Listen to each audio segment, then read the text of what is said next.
नाजरीन, आज फ्रांस ने जोरदार बमबारी की है जिसके नतीजे में 50 से ज्यादा अलकायदा के जो जंगजू थे वो जाँ बहक हुए हैं। और आपको ये भी बता दें कि आज फ्रांस ने अपनी डिफेंस पॉलिसी को दोबारा तब्दील किया है और कहा है कि वो अब जहां भी किसी जगह पर भी कोई टेररिस्ट फ्रांस के खिलाफ कार्रवाई करने की साजिश कर रहा होगा तो फ्रांस वो कार्रवाई सर अंजाम देने से पहले ही उन दहशतगर्दों को खत्म कर देगा। नाजरीन ग्रामी, आज फ्रांस ने जोरदार किस्म की बमबारी की है जिसके नतीजे में 50 से ज्यादा जंगजू मारे गए हैं। इस खबर के पीछे हकायक क्या है, फ्रांस ने कौन सी अपनी डिफेंस की पॉलिसी तब्दील की है और किससे रिजेंबल किया है, सब कुछ आपके साथ शेयर करेंगे। छोटी सी गुजारिश है कि आप हमारा यूट्यूब चैनल हसनात टीवी को सब्सक्राइब कर लें, घंटी के निशान को दबा लें ताकि लेटेस्ट न्यूज आप तक बर वक्त पहुंचती रहे। नाज़रीन, आपको ये बता दें कि फ्रांस के अंदर आजकल जो टेररिस्ट अटैक हैं वो बहुत ज्यादा हो रहे हैं। वियना के अंदर हो रहे हैं, हंगरी जैसे मुल्कों के अंदर हो रहे हैं। तो फ्रांस को आज पता चला कि माली नाम के एक मुल्क में अलकायदा के 150 से ज्यादा दहशतगर्द मौजूद हैं जो फ्रांस के ऊपर कार्रवाई करने की एक प्लानिंग बना रहे हैं। तो फ्रांस ने अपने मिराज 2000 तैयारों का इस्तेमाल किया, जोरदार बमबारी की और अलकायदा के 50 से ज्यादा जंगजू मार गिराए। अब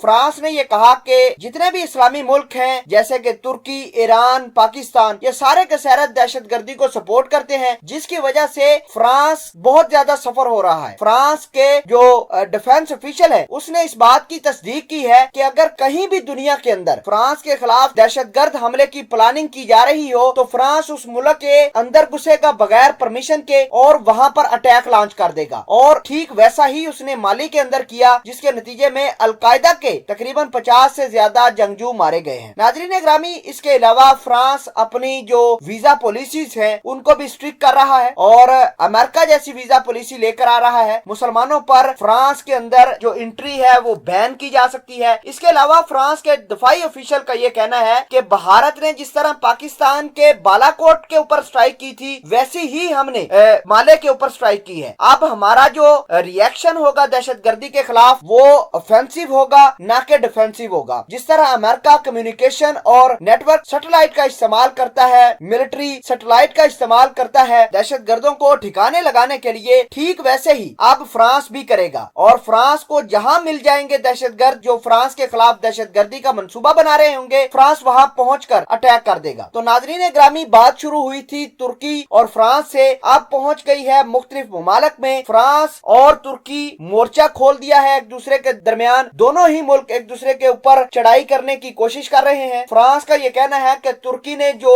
रास्ता अख्तियार किया हुआ है ये इंतहाई खतरनाक है और इसकी वजह से जो फ्रांस की सॉवरेनिटी है वो बिल्कुल खतरे में है। दूसरी जानब तुर्की भी बड़ा अग्रेशन शो कर रहा है फ्रांस को और मौका ढूंढ रहा है कि कहीं फ्रांस का कोई इंटरेस्ट उसके हाथ लगे इस रीजन के अंदर जहां पर वो तबाही कर सके।